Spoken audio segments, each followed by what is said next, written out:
Okay, it says that the stream is on and we're live.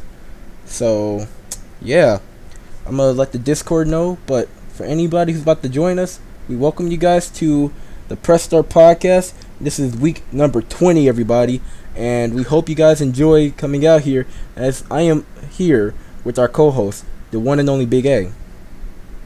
Week number 20, 20, 20, 20. I can't believe it's actually been 20 weeks, especially in the fact that we kind of been, there's been a couple weeks we had to skip, not that we wanted to skip, but hey, Nightmare is here. What's up, Nightmare?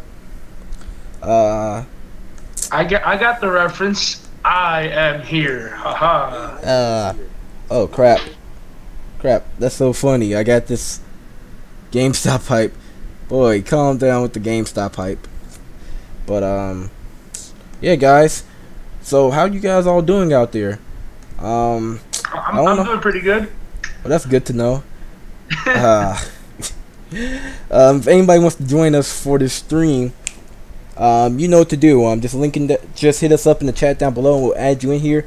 I should give a disclaimer to everybody that I did not pre-record any footage. Been busy with work, and because of that, you guys gotta bear with me.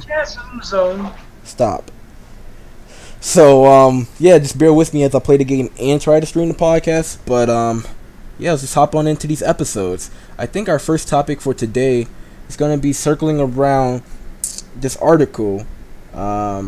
Disclaimer for those who have a sensitive aspect on life. This is an article written by The Sun, and this article is about Doki Doki Literature Club, a game I really didn't think we'd ever be talking about on this channel.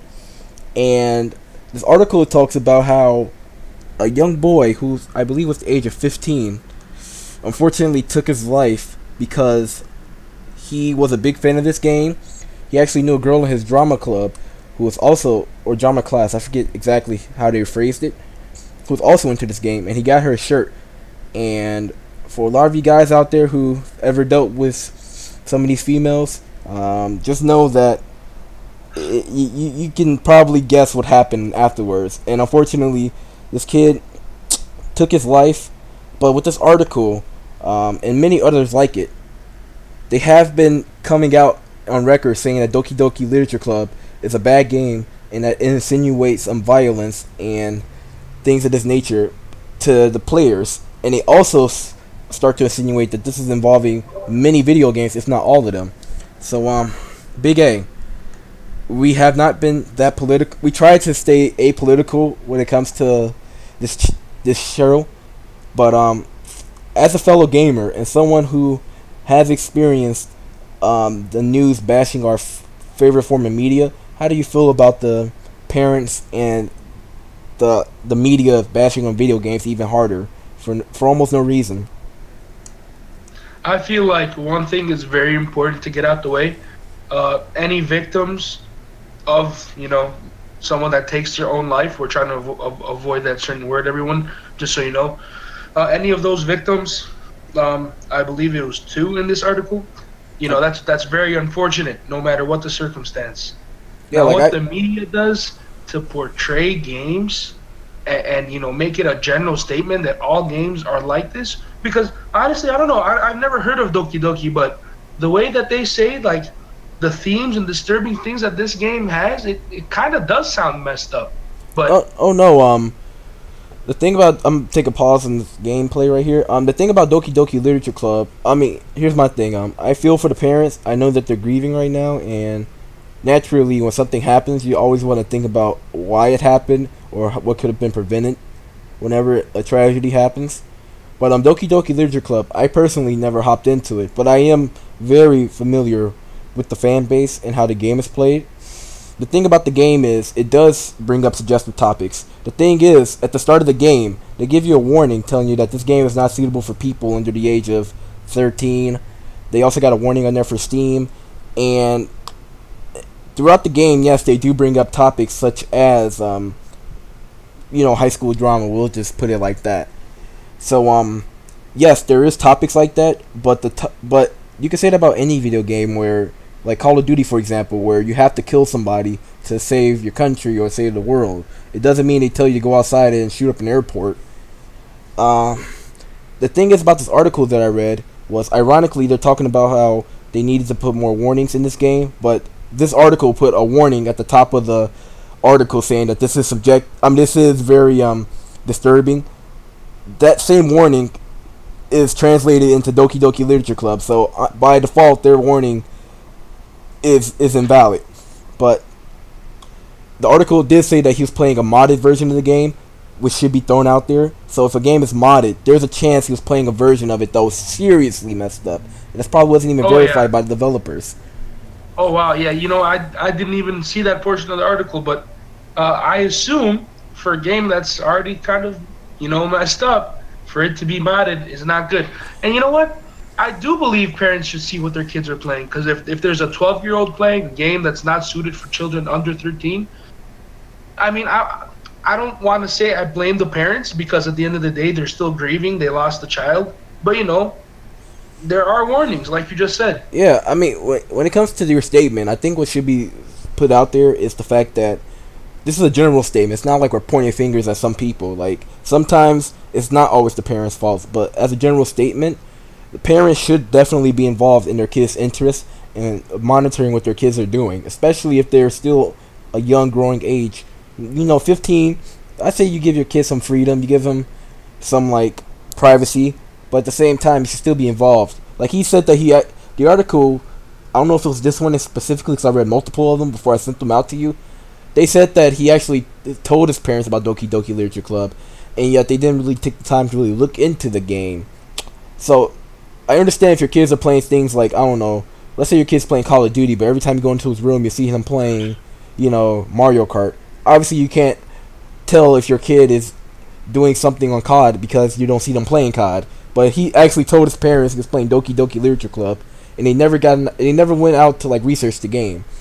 So I think it should just be a warning to all parents that if you got a growing child and you're really worried about them, and you don't know everything about video games, like understand the grasp of what a video game is and what type of true entertainment it is, you should definitely be involved with your kids. This is actually like a really big message to people out there trying to have kids. Well, as a gamer, as much as I'd like to agree with that, man, I have to come from the perspective of the parents, because, like I said, whatever the circumstances, a kid took his life, and that's not cool. So, I'm gonna assume that this was like a big culture shock to them, this game. Like, they've definitely probably not seen something like this. And also, in the article, the one that you sent me at least, it said that it looked innocent. So they probably thought, I'm not saying that they were right to think this, but they probably thought that the game wasn't as messed up as it is. Oh no, so I get what your perspective there. Like if the parents are trying their best to look after them, I say they have no real fault there. Obviously you can't find everything about a video game by just looking it up. Like if you look at Modern Warfare 2, you're gonna see articles about how such fun game it is, how it has great multiplayer, how it's so nostalgic for people. You really gotta do research if you want to hear about the No Russian mission. And that mission was basically, I'm pretty sure you as a gamer heard about it. It's a mission where you go into an airport and you literally kill innocent civilians with machine guns. You won't find an article about that unless you really do your research and be specific about it. But in this situation, I'll say, like with the Modern Warfare 2 example, if you do your research out there and you couldn't find all of the graphic information, I say you get a pass. You know, we put an asterisk next to your parenting there in that regard. But for those who don't even bother to Google search, you know, Destiny 2 or Fortnite, you're the people who really should be taking some type of blame if your kid does XYZ things, such as starting to swear more, starting to be very disrespectful, starting to think that it's okay to be an ass in real life like it is in a video game. You know, when things like that happen, I think you should definitely be able to blame the parents there, because they're not taking time to understand their kids and what their kids want to do. Yeah, man, I agree. You know, I'm conflicted, but I mean, it's like I said earlier, like these parents should be taken with a pass. I don't think they're right to blame a video game, but at the same time, I see where they're coming from seeing that this game had those suggestive themes. I'm not a psychologist, and nor do I ever plan on being one. But when I do know people can be influenced with things. Like, I won't lie, whenever I'm watching like My Hero Academia, I do be feeling it in the feels when like Midoriya, is busting his ass off to become the next great hero. Like, I feel for that, man. That even hits me motivated to go run on the track. And I do know that people, they still see the blurred lines between how do I say this? Art and reality is the best way I can say it. Because you seen a kid like go joyriding in a car IRL thinking that they're in Grand Theft Auto. But at the end of the day, to like throw the entire media under the bus, I think it's wrong. Because if we can't blame movies and music for people being the way they are, then we can't really blame video games for the same thing. Because that's very generalistic. Yeah, and then the other angle that I was mentioning earlier, I'm sure like other articles have taken this game to like generalize all video games, because I mean, any opportunity they get, they'll do it. It attracts attention. I think this really got blown out of proportions because of the recent news about like Fortnite and how gaming addiction is not a real thing. But that's the world we living in. They consider 20 hours of gaming per week to be an addiction. That's less than 3 hours per day. But they don't consider people binge watching an entire series on Netflix within a week as an addiction, or people who, they're listening to 1,000 songs within a week as an addiction to music. So yeah, there's people that come home and just watch TV for a shit ton of time, and yeah, I don't see that being called an addiction. Yeah, no, like I wanted to bring this up because this was like a very surreal like thing that happened in the media, and with the whole wave of things happening, like the president blaming video games for kids being violent. I think that's actually a cover up. You got the media saying that Fortnite makes your kids violent. We know that's basically for just bad press, because in the eyes of the media, bad press is good press. And then gaming addiction being the thing. If you stack this on there, now some people are going to be looking at video games in a different light, especially parents who have kids who are like 8 or 9 years old, who are probably asking for their first Nintendo Switch or their first Xbox One. Parents are going to probably say no when they find articles like this that are very misleading, because they didn't really go into the full story about how all video games shouldn't be considered the same way as Doki Doki. Holy crap, I did a lot of damage to the Sea King. Yeah, you sure did. It's showing up right now. Yeah, man. I don't know what else to say about this. No, I don't either. We can just transition to the next topic, or we can transition to the next topic. At the end of the day, I don't think there's actually a right or wrong answer here. It's like I said to begin with. I thought that was like very straightforward. That like in this situation, you feel for somebody when something like this happens. Like when someone's grieving, you let them have their time to grieve. Let them cope with everything. And at the same time, these parents actually were trying to be involved in their kid's life. So you can't blame them specifically. But if something were to happen, like I said earlier, the No Russian mission in Call of Duty, and a kid actually went out into the streets and they decided to do something involving let's say, like I said, the No Russian mission. Let's say a kid decided they wanted to pretend they were in Assassin's Creed, and they went out to the streets and they got hit by a car. Can you really blame the developers of the game or the game itself? Because it's not like they put a gun to someone's head and told them to play the game. Yeah, that's true. But let's move on to the next topic, because I purposely placed this topic right here, and it's about the GameStop sale.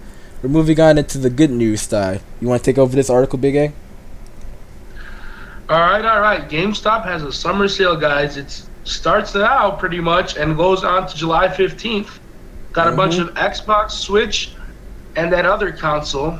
Boy, why you gotta be so biased to them?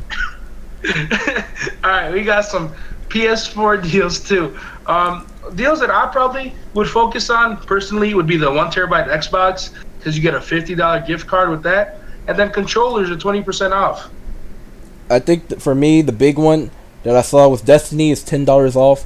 MKXL, for those who don't have it yet, is $15. I mean, Destiny 2 is $10. MKXL is $15.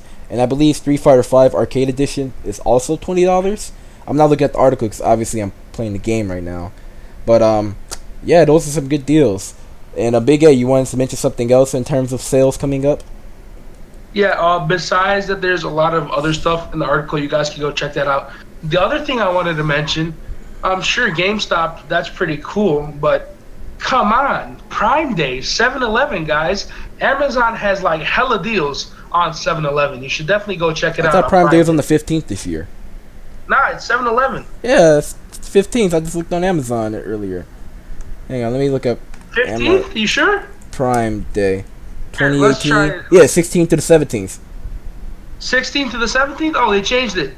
Yeah, it's not. No, when you first told me 7-Eleven like a couple days ago, I was like, wait, that doesn't sound right. I mean, usually it was on 7-Eleven, but I think this year they put it the 16th to 17th because that's more. Yeah, 7-Eleven be on a Wednesday. That's not a cool day to have Prime Day. All right, I see what you mean, but definitely, bro. When it comes to deals and pretty much worth spending your money on, Amazon has so many deals, it's ridiculous. I agree there. Amazon will have a lot of deals. I don't even have to ask you the question on which one do you prefer because I think I already know your answer. But personally, as much as we kind of despise GameStop and we kind of seeing the tank right now, I think it's definitely worth going into a GameStop because you really won't find deals like this on a normal everyday basis. Like obviously more games are going to be on sale during the upcoming Prime Day, but you really won't. Like what are the odds you're going to find Destiny 2 for $10 within the next 2 weeks, or The Witcher 3, like the entire collection of Witcher 3 for $20? That's a hell of a deal, if I gotta be honest. Call of Duty, yeah, $40, and Far Cry 5, you can find it on Prime Day for that price. But the $20 and $10 stuff on games that came out this year or last year, I say that's definitely worth the price. Yeah, people are probably going to be debating whether to go to GameStop or wait for Prime Day. Well, not just because the time apart, but also in store, you can whatever you buy, you can get right away versus the 2-day shipping. But still, for me, it's worth waiting. I mean, you got all the way up to the 15th. I feel like if you got $100, you could do both. You know, you go into the GameStop, get your $20 game or maybe $10 game, and you still got what, about 78, 80 something dollars in your pocket, and then you can just put that towards Prime Day. You know, like you don't really have to spend. You don't have to ball out on Prime Day, but if you do want to be those guys who want to ball out, then I say just go for it on Prime Day. But if you got a little, that's what I'm doing. But if you got a little bit of cash you don't mind spending in one place and in the other, I say go for both. Cause I know for a fact that Prime Day is great for electronics, but for certain games, it's not always the same case. But oh yeah, we forgot to do the question of the day. Oh yeah, yeah. This is really important, guys, and so we really need your input, either in the comments or on Discord. Should this show be a weekly stream, or how do you guys want us to do it? Let us know. Yeah, I'll take over on that one. The reason I'm asking this question is because it's no secret that Big A is busy. For those who never like hit me up in the DMs or anything, you probably don't notice, but I recently started employment at AutoZone, and because of that, I'm also gonna be very busy. In fact, I actually been so busy that last week episode we couldn't even push that out. Stop. we were busy last week, so we couldn't put an episode out there, and I've been busy to the point where like I hardly was able to even breed my team for our Discord tournaments going on. But I know I'm gonna be working during the school year, and I know that's gonna be manageable along with doing school. But I just don't think it's. But I wanted your guys' input. Like if we do it as a weekly stream, it'll add more flexibility to Big A and I, because we could just stream whenever we both got our free time.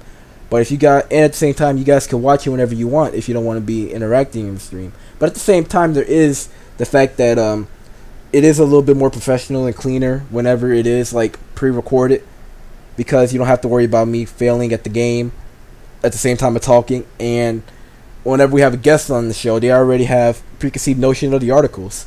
So there's ups and downs to both sides, and we just want to know how you guys feel. Yeah, Reaper said every Thursday. Well, I Weekly, don't know. why you want it every Thursday, bro? I don't know if he's being serious though. So I know. Reaper. He goes by OG, but wasn't more like in the front. Yep, you're right. Wow. Bro, I'm like so far beyond that crap that like I'm not even phased by that. I'm just sitting here chilling and playing my video game. After I got off work and took my hot ass uniform off, I just started chilling. It feels great playing video games with no pants on.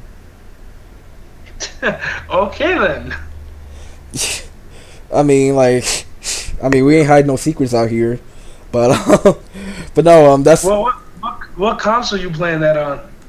Oh, you know, I'm playing this on my Sega Genesis. All right. But no, Reaper, if I was doing that, you would be hearing it on the stream because my OBS is linked to my desktop audio. That's how I hear Big A. So if there's anything playing in the background of this stream on my computer, you will hear it. So just rethink about what you just said there. I can't even, bro.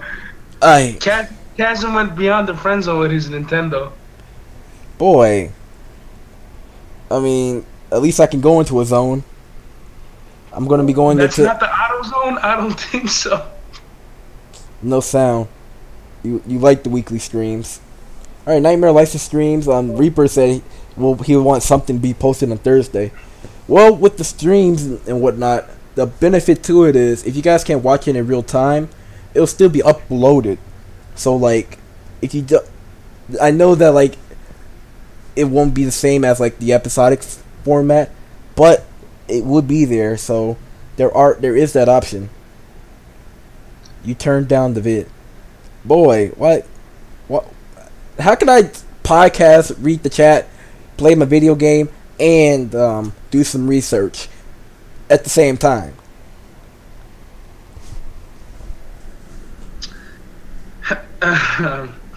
You wanna move on to the July update? You just watching me like go to work right now with the debunking of the chat. I'm Seth the programmer over here. But yeah, let's move on to the next topic. You can take over for this one too. I know how big of a non-biased fanboy you are. Yes, 100% non-biased news with Big A over here. All right, BGR.com presents the Xbox update, July update, guys. If you have 20 Mbps Wi-Fi, you get to use the fast start, which makes shit just, pretty self-explanatory there. Pins, I like this. Pins are now groupable, so pretty much folders for your games. And you can make multiple collections. So like the tabs, press the home button, you get the tabs, so you can go to like My Games, so you can make more of those. And then also, we've talked about this before, but not too much in depth. There are more mixture improvements. Yeah, and what he said Mbps, he means megabits per second for people out there. If you don't know what that is, just run an internet speed test on your laptop. Hell, even your phone, if it's hooked up to your Wi-Fi, you can run that, and it'll tell you what your Mbps is. If you you said 25, 20. That's still a lot. I think that's more than like 70% of America. Well, shit. And if you don't know what an internet speed test is, you can go fuck yourself. I think if I did an internet speed test right now, I'll be lucky to have 7 or 8 megabits per second. But shit, 20? I think you have more than that, bro. No, like I actually did a test before I started streaming here. Like I was actually worried that like the 6 or 7 megabits per second I got here wouldn't be enough to do Twitch. But after I did the Twitch stream for the Nintendo E3 press conference, I realized, oh shit, 7 megabits per second is actually fine to run a stream with no throttle. So hey, to Reaper's comment about walking around catching mod, why don't you come with us this weekend, huh? He's in Ohio. Oh, he is. Oh, you motherfucker, bro. But we'll get to that part very soon, guys. Oh yeah, how you doing, Reaper? We never got to ask you that because you just came into the chat just throwing shade. But I could take over for this next article. Yep. I won't be biased here, but ironically, this is a very biased article.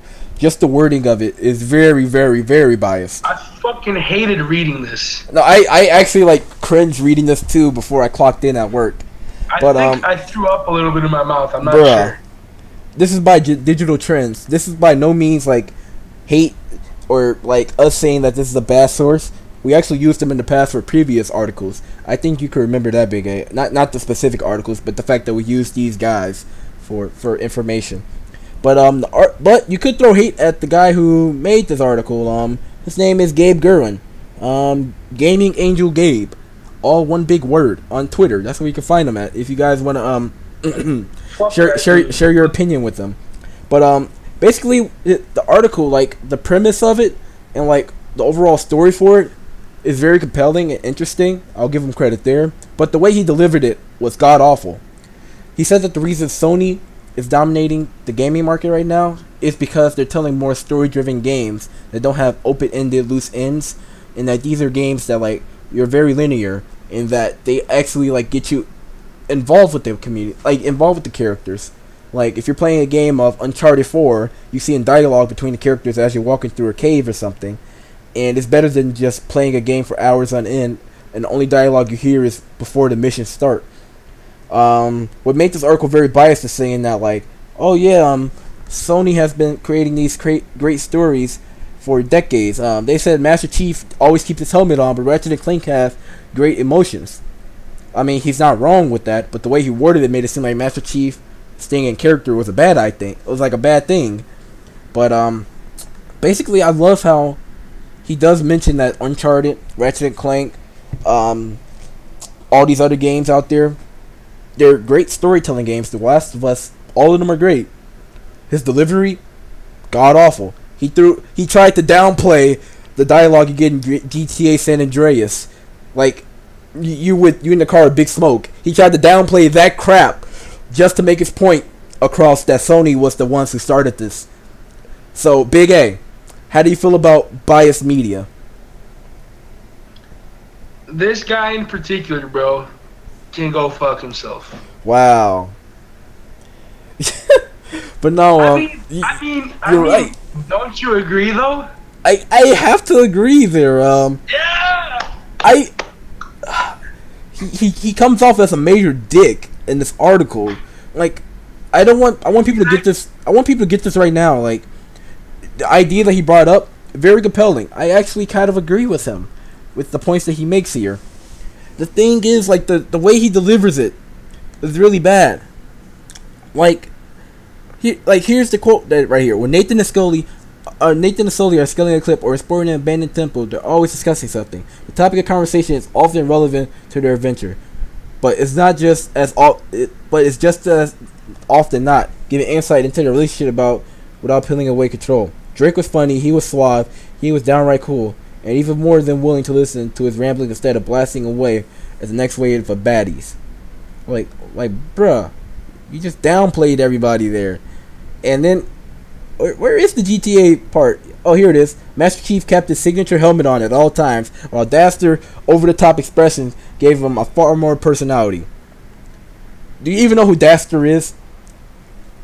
I don't even know what fucking half these games are. Wow, you really are. Wow, we really gotta get you into some. We gotta teach you some of these games. But yeah. This dude, 3% moment of silence. Moment of silence. I kind of gotta agree there. But no, this dude, I can't believe this is more of us just bashing this dude more so than like the actual article, article itself. Like, he's talking about the Last of Us, the giraffe scene. I don't think you ever seen this before, but in a game basically in a zombie apocalypse, Ellie and Joel are traveling the country, and during one of the missions, there's an Easter egg where you can actually go into a zoo, and despite the world completely being fucked, they actually ran into a giraffe at the zoo that's still alive, 100% intact. Imagine being a kid who never got to really experience the outside world, and you got to see a real live giraffe right in front of your face. Yeah, sounds cool. Wow. That's what that's his example of storytelling. Like, I don't know. Imagine that when we played with all those guys during Articuno Day. Like, imagine being a dude who played Pokemon Go for a year. You never played with anybody, and then all of a sudden you're with an inviting group of people. Like, imagine what type of story that'll be for someone's perspective. That's basically the equivalent of the giraffe in The Last of Us. But this dude hits the mark when it comes to like talking about storytelling. He's terrible at delivery. I swear to God, we are really bad. He should get rid of this. But let's move on to the next article, because this is an interesting one. Warframe is coming to the Switch. Warframe, for those who don't know, is a free-to-play shooter. You can actually get it on the 360. I don't know if it's on the One yet, but it's a free-to-play shooter that had over 30 million users and 130,000 of them on Steam at one point. And this game is coming over to the Switch. The same people who made the... Hang on, let me just look it up, because Earthquake's going to take like 20 seconds of an animation. Where is it? Yep.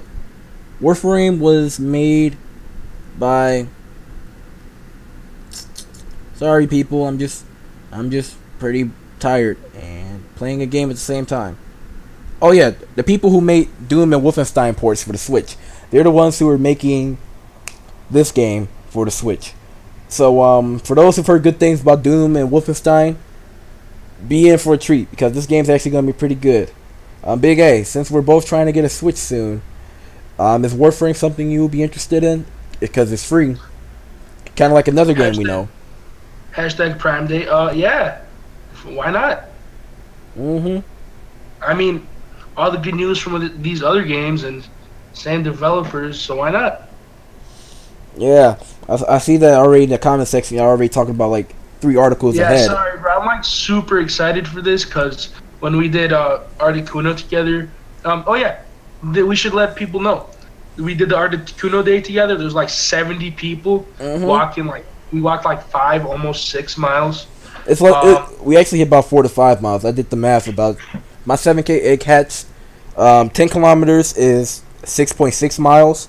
5 kilometers is 3 miles. So the middle ground of that would be about 4 to 5 miles, which is where the 7-kilometer egg is. So we did about 4 to 5 miles as a collective group. Well, yeah, and we walked back and we took a bunch of alleys and shit. All right, let's just say around 5. I caught myself a shiny Articuno and some other Articunos. One of my other Articunos was 98%, so fuck yeah. Damn, you really just don't want to like accept that we didn't walk. I mean, you really want to like accept that we walked.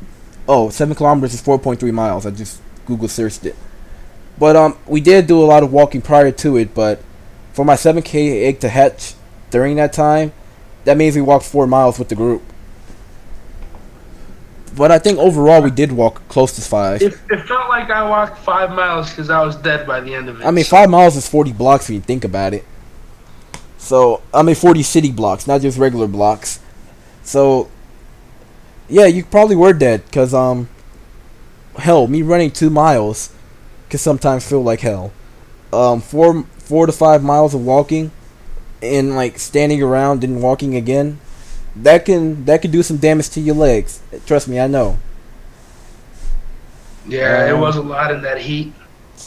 Yeah, but before we get on to the Pokemon Go article, there's one article in the middle of that, and this is from Daddy Sakurai himself, the guy who made Smash Ultimate. This article claims, and I'm saying claims, that Smash Ultimate was not made for the intended purpose of competitive players. Basically, in this article, they go into detail saying that Sakurai, when he came to this game, he acknowledged that the Smash community is very competitive, and that because they're very competitive, they're playing the game for prize money instead of playing the game to enjoy it, and that does not reflect on their values with Nintendo. And he also said that he feels that this is why, like, as competitive as Melee is and how technical it is, this is why a lot of people fell out of Melee, because you gotta be so technical to play this game. Instead of just hopping into the game, it's very simple with controls, unlike what he says is Street Fighter 2. Personally, I find this very interesting, because for those who've seen the Smash U trailer or watched the E3 reveal for the game, they spent the entire reveal basically going into detail about what changes happened to the characters, something that seemed to be more important to a competitive player than a casual. So, Big A, Do you think this article has some credibility behind it, or do you think that something is not adding up here?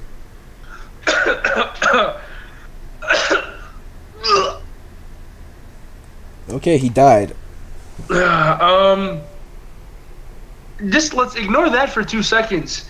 Is the fucking fan base gonna change? No. I mean, the competitive people are going to always stay competitive at the end of the day, like, as toxic as they are. But, I don't know, that's interesting because it is going to change. I think a lot of people, when they hear this news, if they walk into the game reveal, they walk into launch day with it, they're going to either be having their expectations met or they're going to be disappointed. Because if you walk in thinking that this is just for casuals, and it turns out it's not for casuals, you're going to be disappointed. If you go into this game thinking it's for the competitive players, and it's actually for very casual people, you're going to be disappointed, and you're probably going to return the game, because you're a casual asshole. You're a competitive asshole. So, that's why I'm asking, like, which one do you think is more real, the reveal perception we got, or this article? I'm not sure. I'm honestly not sure, but sounds like it's gonna be in between somewhere. I think at the end of the day it's going to be. They know that it's. I feel like the Smash community, they think they're a fighting game, and there's a lot of people in the FGC fighting game community who don't think they are a fighting game. I'm one myself. I think it is a party game that was taken way out of proportion. But when it comes to the Smash Bros. Franchise, it's always been like that. You know, they always made the game to where you could play with a group of people, but at the same time, there are mechanics and like implementations that can be taken to a competitive scene. Like if you can master guarding in that game, like pressing the guard button or grabs, you're gonna have a better chance of beating somebody than someone who doesn't do it. Kind of like me. Translate that to Dragon Ball FighterZ, where if you play the game and you don't block at all, you're very casual. If you do understand how to block, that's something simple that even a casual player can understand. So, I think this game is going to be middle ground, like you said. Yeah, the reason I wasn't sure is because a community, as stubborn as that, it's not easy to change. I don't think they... Honestly, Nintendo... Like, sometimes we gotta hate them for not listening to the community. Like, the community unfairly wanted them to have a Switch game made within a year of the game's... Like, the Switch console being revealed. Like, there's people out there who hate Nintendo for not listening to the fans, but there's sometimes you gotta give them credit, because like if they cared only about the competitive scene, that is such a small minority compared to those who bought Smash Bros. Like I'm just gonna throw a ballpark out there. Let's say 20 million people bought the game Smash Bros. And we take a chunk of that pie and say like these are the number of people who play at tournaments at least a couple times a year. I guarantee you it's gonna be around 100,000 people at most who are in that chunk of the pie. And you really don't want to make a game that is so competitive that only the competitive people will buy it. Because I'm telling you, I never bought a Street Fighter game for myself because I knew the competitive people buy Street Fighter. You know, that I stayed away from fighting games like that. However, with the Switch and like with Smash Bros, I knew that it was a very casual game. That's majority of the audience. So I hopped into Smash because of that. I regret it, but that's beside the point. All right, you want to talk about the next one? Yeah, you never want to follow up anything, but yeah, I have nothing left to say about this. You're someone who's hyped for Smash Bros. This definitely would affect you in terms of how you should want the game to be played out. I guess, like what are your expectations for it? I guess I should say. It's gonna be competitive. All right, so now we know to avoid the Smash players at Evo next year. All right. I'm just saying, man. I'm just saying it's not gonna change. No. Like the competitive players are gonna stay competitive. I'm saying that like, if they listen to only the competitive community, that's gonna be such a small chunk of people that it's gonna hurt their sales and it's gonna dick over the Smash Bros. Franchise. But at the same time, if they stick to the casuals, the competitive people will still find their thrill to the game, whether they want to admit it or not. But we can move on to this next article, and you can talk about the article, but I'll do the synopsis for it. So go ahead. All right. So from Inverse, we got the Pokemon Go events. Finally, it's come to Chi-Town, guys. It's in Lincoln Park, 14th and 15th, so this weekend. The tickets unfortunately sold out. I don't know when it was, but they sold out in like the first 30 minutes. But it's all right as long as you're there. You're gonna have the ability to catch Minun, Plusle, Alolan Diglett, and Alolan Geodude, Torkoal, maybe some unknowns, and then there's a rumor about Celebi. So yeah. If I had a dollar for and I give you a 6 out of 10. I'll explain to you later what I mean by that, probably off stream. But yeah, guys, with this article, he's right. GoFest is coming to Chicago for a second year in a row, and the day they had the tickets sold out was actually back in early May. Early May they released the tickets. I was actually asleep during that time, but I knew I couldn't get a ticket because the tickets sold out in 30 minutes online. They have a very limited quantity.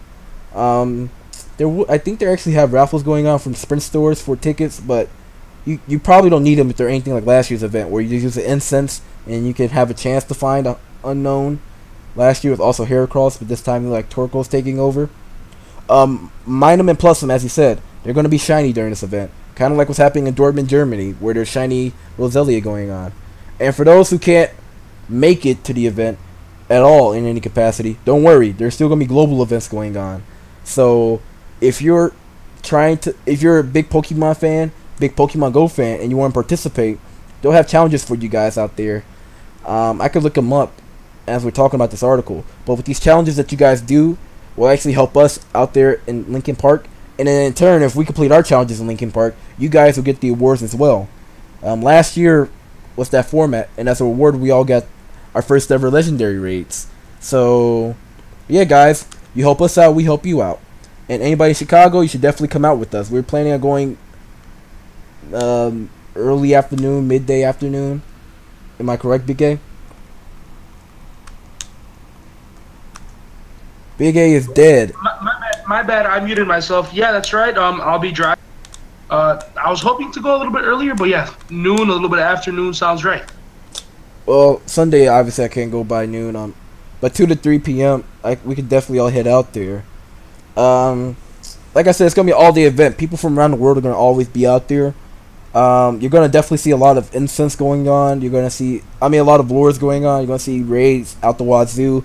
If it's anything like last year. So I think literally any time will work. Because I saw people from all over the place at like 9 p.m. downtown just still playing Pokemon Go. We still doing Galloping Ghosts. Oh yeah, what's up, Brown One? Glad you can make it. Oh yeah, he's right. Galloping Ghosts. For those who don't know, Maximilian dude, he is a big fighting game he's a big fighting game YouTuber. He's gonna be coming to Chicago at the very historical Galloping Ghost Arcade in Chicago. I'm not looking at the specific date right now, but for those in Chicago, again, here's another event.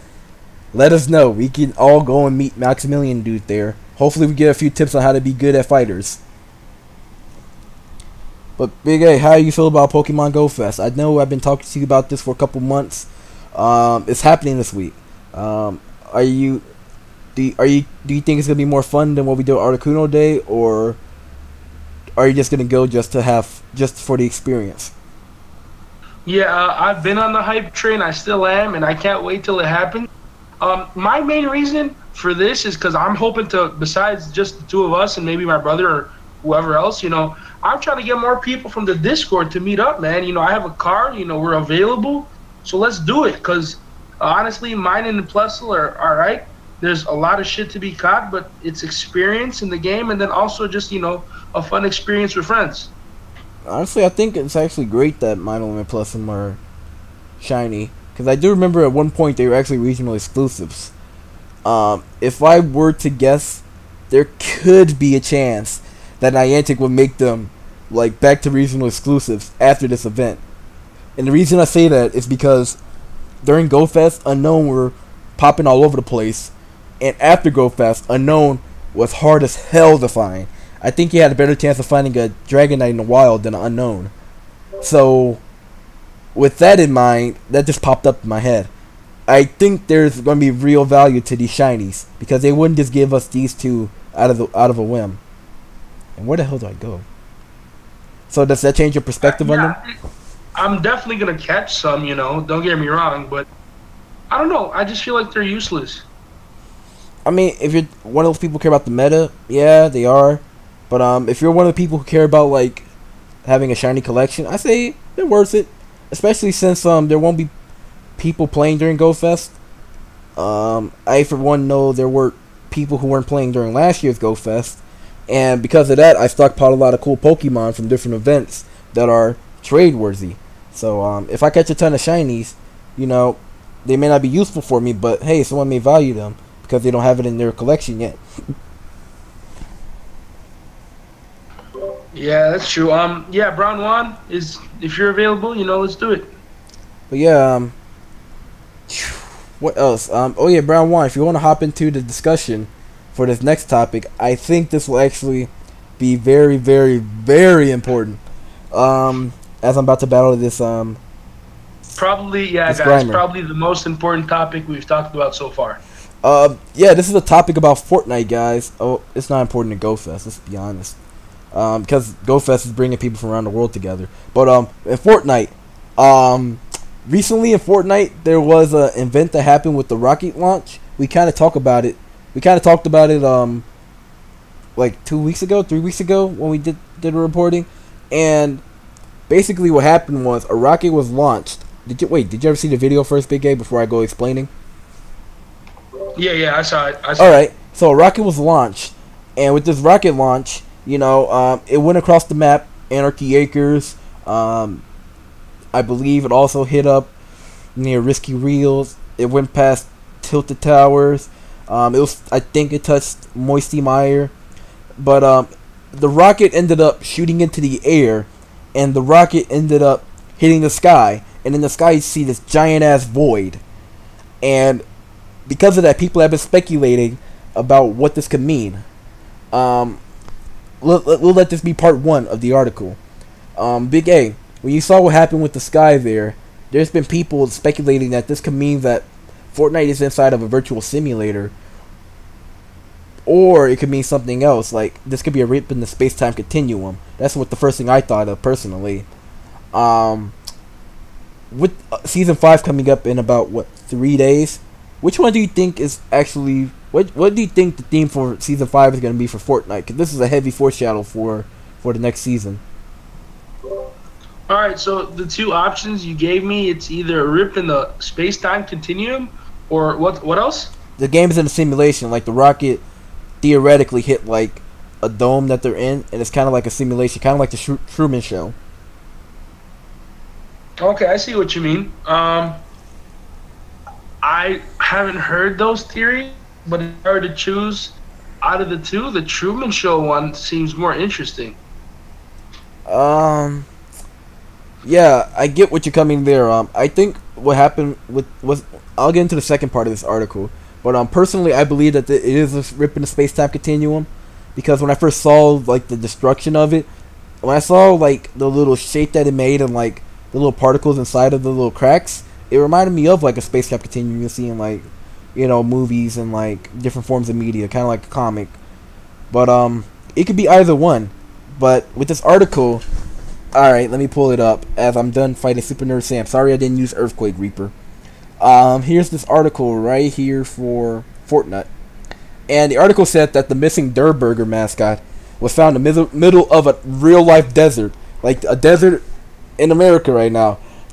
Someone has placed the Durr Burger thing, I don't know how to describe it, in Fortnite in a desert in America, and Epic Games have actually tweeted about it, saying that like it actually has something to do with the actual game.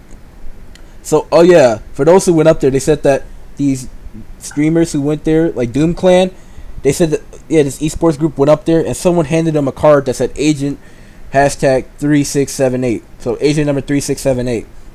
And I don't know, like the Durr Burger, it said on the Fortnite intel, it said another one bites the dust, and it's a picture of the Durr Burger. When I see this, and I said that it's a rip in the space-time continuum, I really think that's the theme right there. Because how the hell did a quote-unquote Der burger from the game make it into our real world, unless there is a rip in the fabric of space and time. Also, Brown Wine just said, yeah, I'm leaning more towards this now because Brown Wine, if there was a dome, how'd the meteor get in? And also, there's llamas apparently all over Europe. Yeah, that's been happening right now. Like, all this stuff is happening all across the world. I honestly think it is the space-time continuum rip. The guys who were talking about it with our article day, they thought that it was a dome that got hit. That is still possible. Like, let's say you put your VR helmet on, you're playing Fallout, and in Fallout, you know, let's say you triggered a bomb in the game, and that bomb sent something flying straight into the air. If this was a video game, and you took your VR helmet off, that thing that flew into the air, let's say a rocket, could have actually made its way into the real world. Like, stuff like that happens all the time in video games and fiction. So either one is possible, but to hear that, like, llamas are popping up in Europe, and then the Der burger is in the desert, it looks like it is a rift in the space-time continuum. So, yeah, Season 5 of Fortnite is going to be really interesting. You got any thoughts about that, Big A? Yeah, it's gonna be real interesting. I'm glad the route that they took with it, really unique, pretty cool. Yeah, no, I think it is cool. Like, it felt so weird being the damn minority of this. I told you guys weeks ago, like, I speculate that we'll have a new map with Fortnite or some type of aspect with that, because I feel like we'll really need to, like, reset the meta with people coming from Fortnite Mobile, the Switch, hell, cross-platform play being implemented in after the game became popular, where the meta was already set, where it's like a build-off.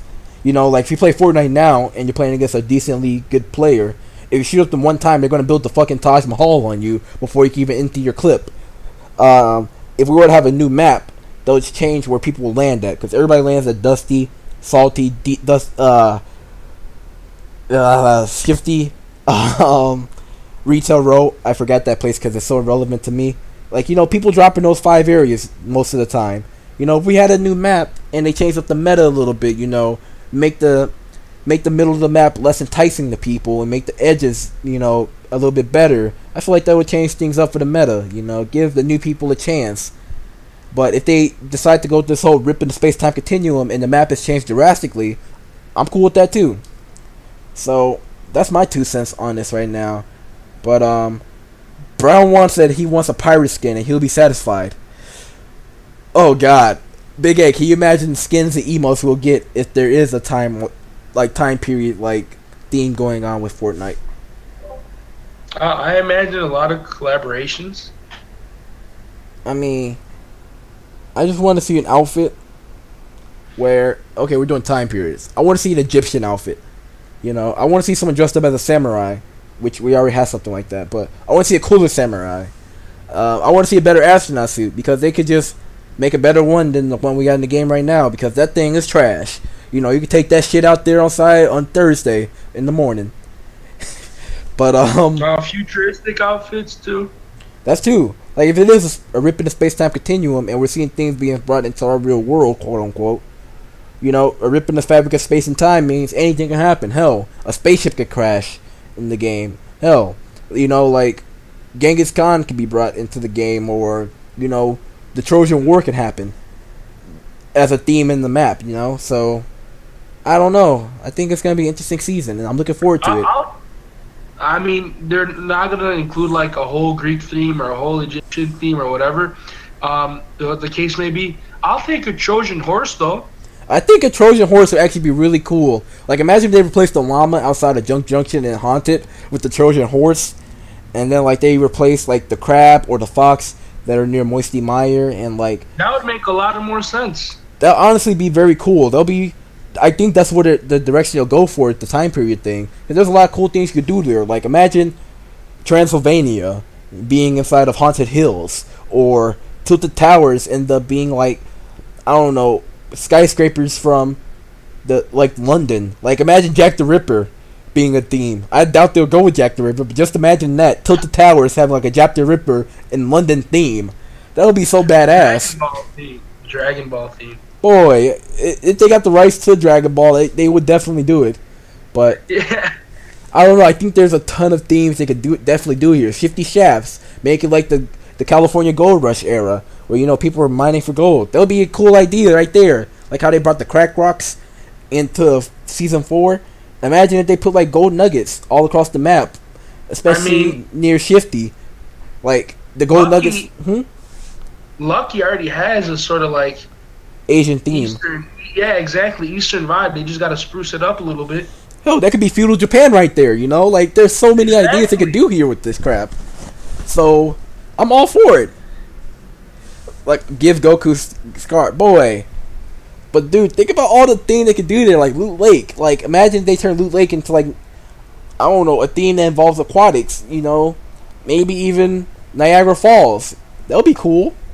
Like they could do so much with this that is so interesting. Junk Junction could literally be any period of time where there's junk. Hell, that could even be New York City for all we care. How about Snobby? What would you do for that? That one's kind of interesting. Snobby Shores, honestly, I say you could just turn that to the upper class of any era. Like Snobby Shores is about like houses that are well off and furnished. The Jets. Basically, you could do that. Like a ripping space time team. That could be very futuristic. Show that they're so above everybody else that they're way far ahead of the times. There's so much crap they could do with this, man.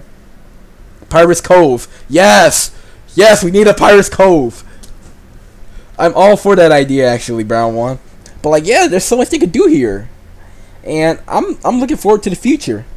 Other than that, I think that's it. I'm hoping we can find something in Chicago real soon for Fortnite. Yeah, man. These are some pretty good last topics that we got here.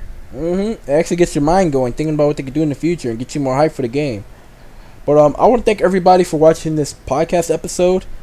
If you guys are new here, be sure to leave a like down below and a subscription. Even if you're old here, do that as well. If you guys are into Fortnite, I'll probably hop on later. I gotta battle my opponent for the Discord tournament at around 5:30 CST. But after that, I should be free. Anything else? GoFest. Definitely want you guys to be out there with us if you can. Yeah, please hit us up. Yeah, because Big A doesn't believe me when I say I know my friends. They'll be there if they're informed ahead of time. But yeah, I mean, I want it to happen. I just who knows. But other than that, I want to thank Big A for coming out here, and yeah, I guess that's it, guys. So thanks, Big A.